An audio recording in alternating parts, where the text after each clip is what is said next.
Hello everyone, it's Small Farmer 6710. Welcome back to the channel. Welcome back to the first of the building series video for the new display for the model shows.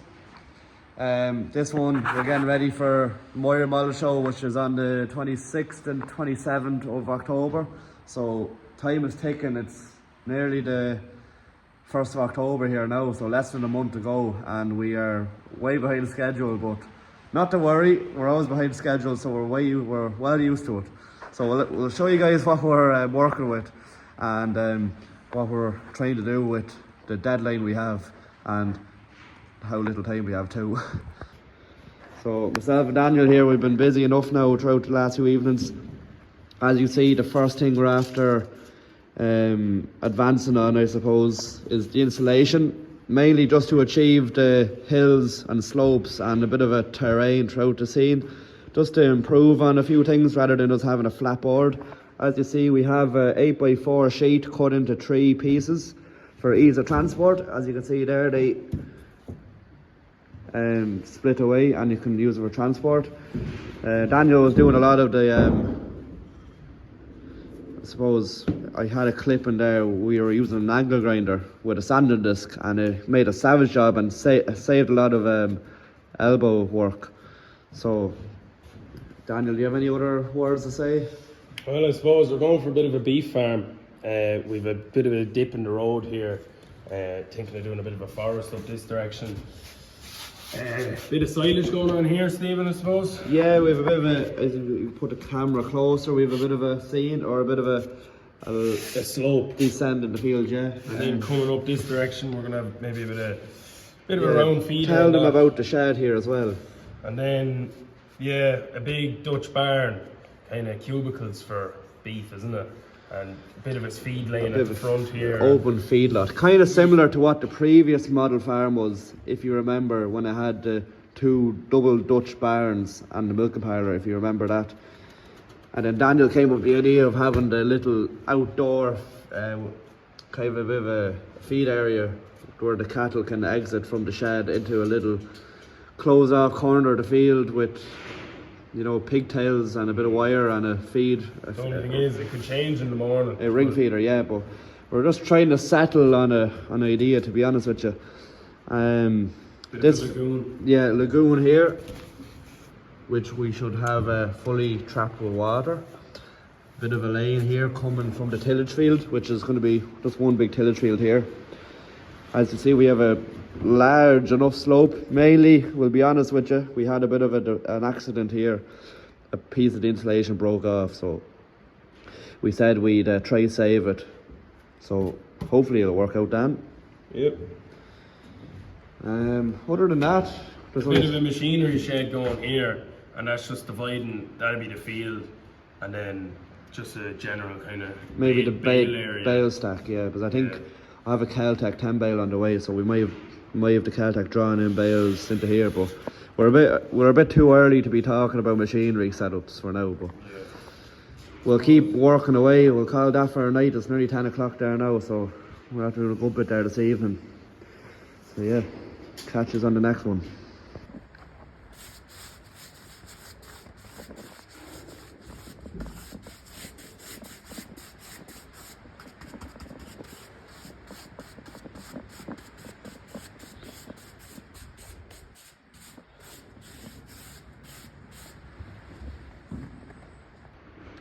So guys, as you've seen there, I was doing a bit of painting the grass fields with a bit of green paint. I do plan on doing static grass underneath, so that's kind of, rather than putting the static grass over white, you'll have a white underneath, so the green underneath will kind of be like an undercoat to make the grass look more dense, and it'll stop showing the white insulation. Done a bit of strip here, which is where I'll be having a hedge or a verge to bridge the gap between the yard and the field. I was in the middle of painting, and I remember thinking that we were going to have a silage scene, so I was kind of thinking, oh, we should have got a static or yellow static grass for the, you know, when the grass is cut. So I might have to repaint it maybe a yellowy colour, kind of like the colour of that box there, or even a bit lighter. So look, no harm if I have to paint it again, but we'll work around it.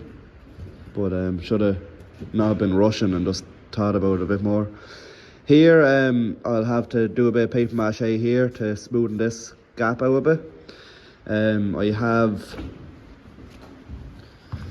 one roll of brushwood mat, which I'll be doing very well if that actually is perfect. It's the exact width of the field, but I don't know, it says the dimensions here somewhere, I think. I don't know if it does actually. No, it might not say the dimensions at all. Oh yeah, there, 610 wide by, so I might actually just have enough, guys. If I don't, I might have a small offcut up in the model farm that I could use, but that's very, very handy because it's very hard to get this cut corn hayfield. I think Brushwood are out of stock with it, and you can't get it anywhere else. So that'd be fierce handy if that's all I need. So yeah, next things on the list, we're gonna do concrete all of this yard, on most of it anyway, so it includes all around here. Shed is going here, so I don't really need to concrete that. And then I'll do the road as well, and then possibly make a few trees for here, so get the ball rolling. So I have a bit of concrete here ready to pour, so I do. A lot of you guys are wondering how I do the concrete. Just get a concrete bag, could be ready mix or whatever it is, and then put it through a sieve first. The reason why, you get all this stuff out of it, and this can be a bit of a byproduct. You could use this for, you know, gravel for a trailer, or even a bit of a driveway or something around the yard. Very nice scale stone, so it is.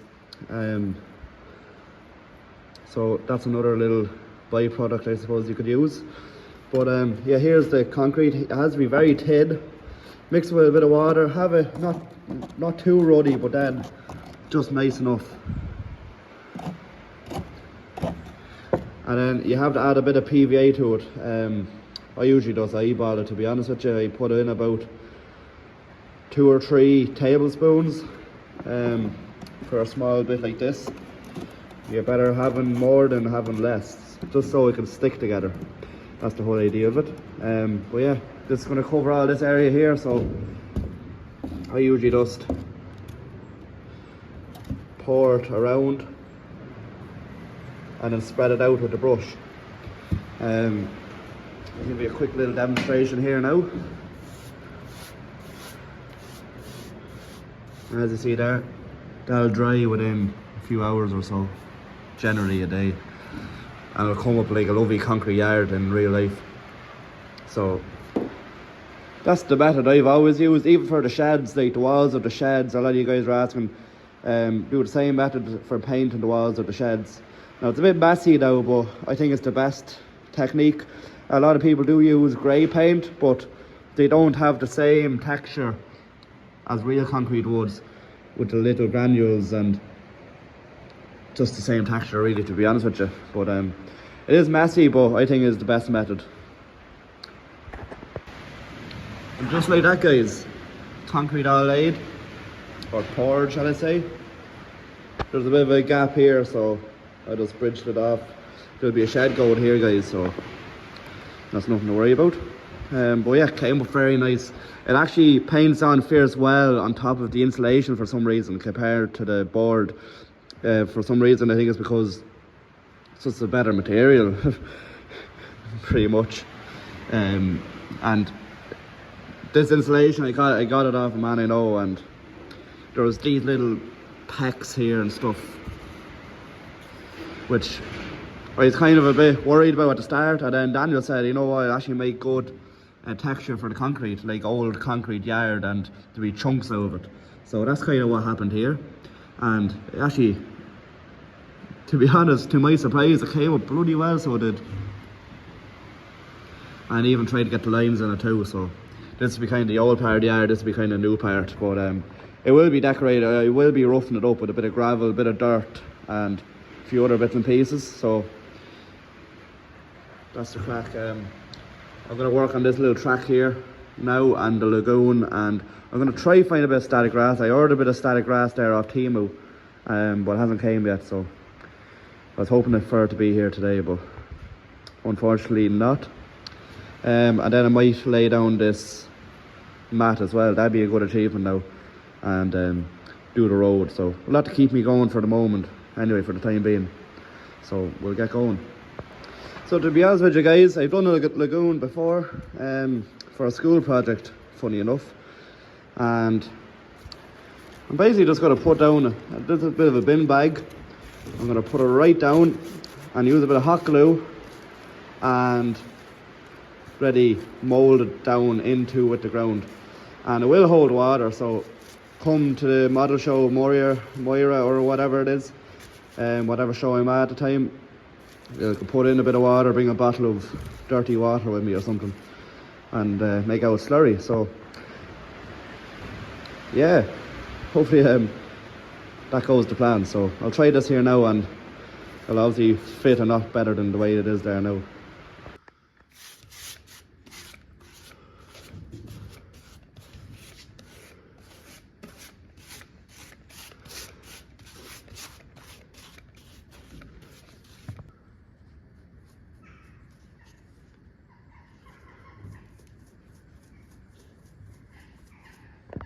So basically guys, as you seen there, after painting on PVA glue onto this field here that I'm going to be static grassing, or applying static grass to. As you see here, I have a bit of a tub, which is probably a cheap man's static grass gun applicator. A friend of mine, Owen Brennan, he has the static grass thing. I forget what they're called, but they'd be a lot more expensive, but this one I think gets the job done just as well. Done a bit of static grass around here. It doesn't look too bad. I mean, I suppose it won't do just as good a job as the other applicator, the proper applicator. But I'm gonna do this field here anyway, see how we get on. And this field here, I think I'm gonna do yellow. So get yellow static grass, and then I'm going to go around and do all the verges and stuff. So I also have the road as well, so I'll get that done as well, and yeah, we'll make good progress anyway. Don't think it looks too bad, guys. I have one half here, the field here, done now, so I do. Didn't think it came out too bad.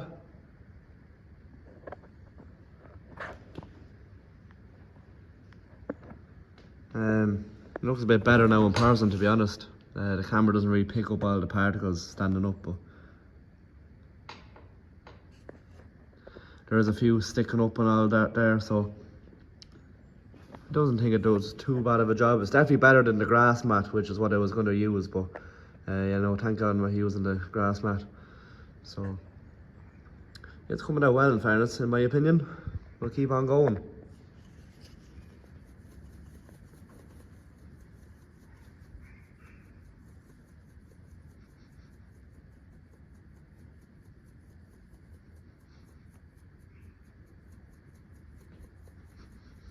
I just usually just make sure to keep on going over heavy enough. Don't be afraid to put a good bit on to make it look more dense.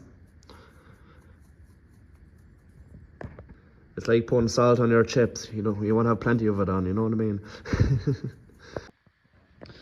So in the meantime, guys, after doing a few trees, which same as the other model farm, I used the same material as the hedging, and use a few twigs with a nice bit of a twist on them to give it a nice look. So I usually have one like a fork and then have it coming out like a Y, so you can wrap around the artificial moss around it. And then I like to give a bit of a rattle can, a bit of dark green spray paint, and then it gives it a bit of a darker tone compared to the hedge. So I have one there, one here, and then I'm going to put another few here where the forest is going to be. So my hot glue gun actually broke, so I wasn't able to lay down the road, unfortunately, but I was able to work on other stuff in the meantime. So I got walls done, which are drying at the minute. So I'm gonna have a wall mainly around the border of this field. Then I have a few USB poles that I started on. That might have just like 1 or 2 USB poles along the front going up to the yard. And then after that, kinda we're into the yard, and then I need to get a bit of static grass for there. Other than that, we're taking shape. We'd want to be. We're 2 weeks away from Moria, so we want to get our act together. So that's about it for this episode on building the Moira model show display. We've gone a good bit so far, from scratch to now. So we got all the insulation carved out, we got a bit of static grass, a bit of the concrete, a bit of the mats, and the layout of course. So a good bit more to do now. The lagoon as well was a bit of a nice addition to have as well, which I don't know, was it my idea or Daniel's idea, but looks pretty good. So just, as I said, the hot glue gun broke down, so I just need to stick around it, and then I'll probably put a bit of static grass around here just to kind of smoothen it off a bit in a way. I have a bit of a tree lying over it, which I thought is a bit of a cool effect, as well as the track, so that'll all be finished off. And same with the track in here. Don't know what to put here now. There's going to be a shed coming up to here, and the bale stack's going to be there.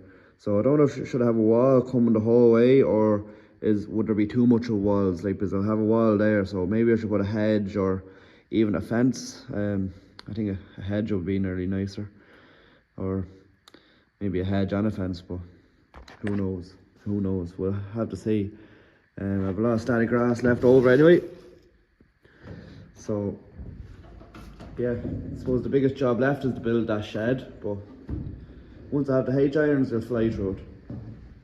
So hopefully you've enjoyed this 132 model scale building video on the Moria model show display.